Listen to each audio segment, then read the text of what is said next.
on previous YouTubes, and I've got a bunch of them up there over the last year and a half, I guess, I usually lay out documents and things, but my YouTube has been out, and, well, my whole phone has been out of virus, and now I can't get a server. I'm blocked from the server, and it's because of the YouTube, Facebook, and who I am. I wanted to put this in here when Senator McCain called the Code Pink protesters that came into the Senate hearing the other day when they had Henry Kissinger. He's a former defense secretary under Nixon. They had him in there, and the Code Pink came in protesting, saying he should be charged with war crimes, Henry Kissinger, and he should. Instead of supporting them, Senator McCain, ordered them out, going to have them handcuffed, and called them scumbags, and I've forgotten what else. And I wanted to say this without putting down. I found out after I ran a political campaign, and I was thrown out to Larry Flint's in a campaign to replace Larry McDonald, Congress doctor, that I had written about in Atlanta in a medical malpractice book, MD License to Kill. It was about mind control and the power of psychiatry. And one of the good guys I want to mention here, they murdered him. They had it down as death of fear of natural cause, and it wasn't. He wrote a lot of books for Lippincott, etc., but the last one he wrote had some of my cases listed in the back of it, and it was called The Power of Psychiatry. And he was murdered in '81. I had done the book, and Larry Flint had been shot in Lawrenceville, Georgia, and they had been a mind control program, a person to shoot Mr. Flint and kill his attorney. And Governor George Wallace was one, John Lennon, Mark David Chapman. I could go on, and then it gets into the mass shootings, the Sandy Hook and Columbine and all that. But I wanted to get to this. I thought it was because of the books that I had antifreeze put in the April Fool Day of '80. And that wasn't true. I found out that in '83, after the campaign, the Brits told me I had been kidnapped from Buckingham Palace in '41 and brought to Moulton, Alabama. I was put on what's a pigsty, if you call it a farm. It wasn't, and the people were brutal. The woman had killed her twins, and they put me there and gave me the name of twin, Peggy Ann Dempsey, and I married a Childers, and I've had to use that name. My father's Edward VIII, and it was a lie that he married Wallace Simpson. That whole thing was orchestrated by the New World Order, the Freemasons, the Jews, the Rockefellers, Rothschilds, Bilderbergers. My own Uncle George, the illegal George VI, helped take down his own brother and kidnap me, Victoria II, heir to the British Crown, and put me over here where this all happened to me. And my mother and father, my father was married to Claudia Ruth O'Keefe Windsor of Madison, Wisconsin, a school teacher, high school teacher. My aunt's Georgia O'Keefe, the artist. So it was a 99-year seal put on the tape down. It allowed illegal treaties that allowed the United States to put military bases all over Great Britain, hold them hostage, and in essence launch power that they took over the world, and that's where it's at right now. The New World Order is in place. Hillary Clinton, Obama, Elizabeth, who's illegal. But they're members of the New World Order, Illuminati. But I want to get back to this, back to Senator McCain. I want to just give you a couple of things on here. I don't know if this is going to go up. Let me see. Well, it might. It'll surprise me if it's back in order. Wow, I've been out for 2.5 weeks.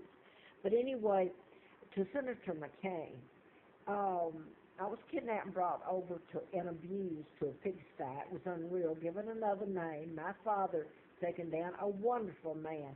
99-year seals put up the lies and all that went with it in the illegal treaties. I want to get to, I'm going to leave out Hyman Miller, who was a Jew doctor back in Huntsville, that took me to Huntsville, Alabama, and the ransom paid for me went in different ways. In illegal treaties to bring scientists over to NASA in Huntsville, et cetera, et cetera. You can use your own imagination as to what, just to keep me alive. I wanted to mention this, though. Victor Gonzalez was a doctor at Parkland when they took John Kennedy there. Now, John Kennedy's dad was ambassador to England during the time that my father was taken down and I was kidnapped. Joe Kennedy was ambassador, and he helped in my kidnapping, and his sons, JFK, and the older son, Joe, flew in and out of there and lived at the embassy. And you're going to tell me they didn't help in my kidnapping? Anyway, Victor Gonzalez was there when at Parkland when he was brought in. He was interning. He shows up in Huntsville when the Jew doctor, can I say that?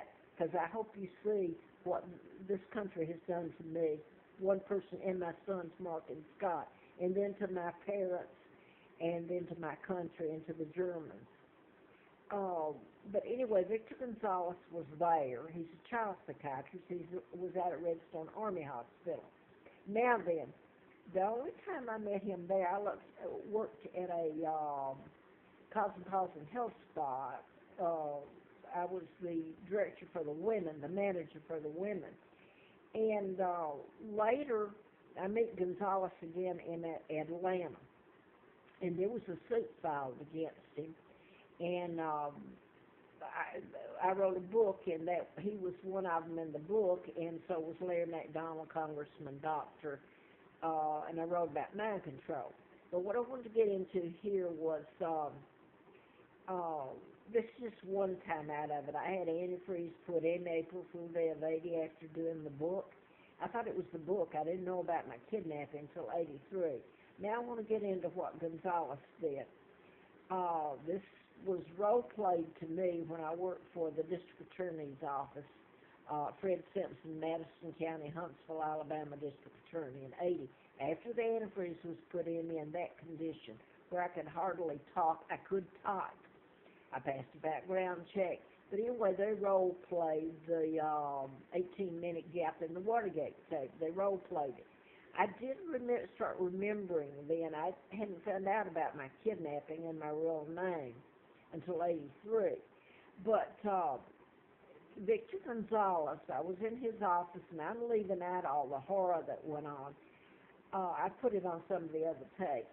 But he drugged me, and I knew everything that was going on with me. I couldn't move or anything. It was horror. I was shoved in. It's when he still had the Delta. He had a Delta Oldsmobile, the big one. And then he sold it for a Volvo. But he was at Northside Hospital Medical Building there. I was drugged and taken across to College Park, Georgia, across Atlanta. It was to the trolley tracks, and that small clinic was still there in November of 82, all right? He drugged me in there, and I looked for help, and I couldn't speak. And if I could have, the people in the waiting room wouldn't have, they just thought something was wrong with me.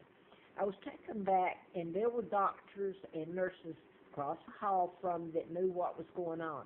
I was put there on an exam table, and the doctor behind me had the telephone. Henry Kissinger, that McCain took up for, was on the other line. He was with Nixon. It was the Watergate tape when it was deleted, 18-minute gap. And on the phone, they were going to lobotomize me, and I was listening to all of it.